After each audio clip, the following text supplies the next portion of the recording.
Alright, welcome back to the Max SDRC Garage, and today we have some suspension here. This is the LX Shock 90mm with the external reservoir suspension here, and then we also have, you might have seen these pretty much everywhere, and on a lot of my builds. This will be my 10th set of suspension from this company here. These are the faux bypass things here. They look really nice, and the packaging is actually really nice as well too. They've changed quite a bit since I last purchased from them, at least the bypass part here. This is what we have here. This is the blue silver color in 90mm, which is going to be the size I'm going to be running on this pre-runner right here. The packaging before used to be a wood box that was kind of laser etched. Looks like they've changed it up to a nice little cardboard box with some magnetic opening mechanism there. And then inside we have some instructions, which we'll open in just a minute. But the packing on this, guys, check this out. Assembly is required on these shocks here. If I can get this out. Struggle. Check that out. And this is the 90mm with the reservoir suspension here. Really nice components, really nice King style blue shock. And then of course you do have this tube here as well too, which you can cut to a certain length if it's a little too long. I run these shocks here, at least the longer versions, on my buggy, which is right over here. And you can see I took the springs off of that one there, and I'm just kind of running it as a full droop setup, if you will. I'm going to keep the springs on this one for the pre-runner here, and then see what it all looks like. Should be pretty cool. These are going to be mounted on the little cage back there, and then of course got to take everything apart and then paint the rest of the cage and the little base plate I made back there. But these are pretty firm. I imagine with some use they'll soften up here.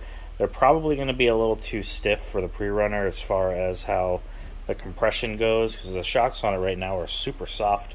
These definitely just bounce right back up. But nice looking shocks will go for the look that I'm getting, or will get the look that I'm going for, and should do the trick.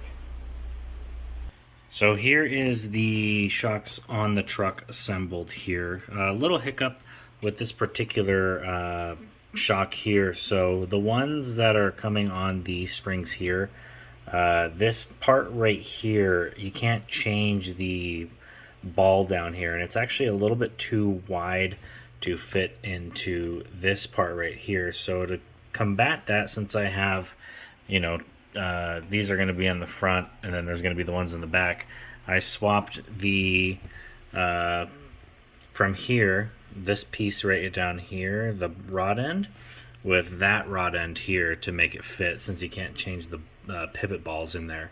So that's the only modification I had to do so far that didn't come as it was intended. But now these both fit in here nice, and they're mounted up on the shock tower there as well too. Can't wait to put it down and see what it looks like with the body on there as well too.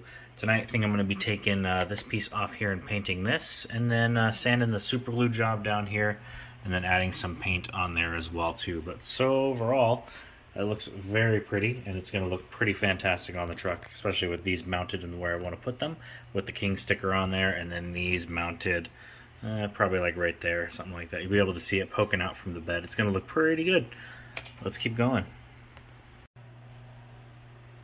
So a couple modifications had to make this fit or work for this chassis pretty well.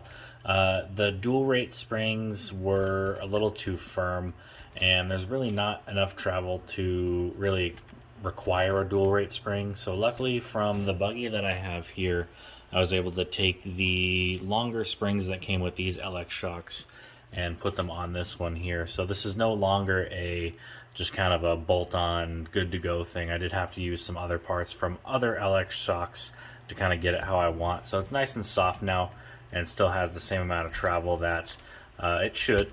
So instead of just the two springs, I've got one spring here, and then I drop this all the way down here, and that's giving me plenty of travel right there, and the softness that I want, because the truck really isn't too light. Did this, or it really is super light, so I did this on the front as well too. Super soft and squishy. There's really no weight up here just yet. Even when I put the motor and the servo on there, it's really not going to justify that.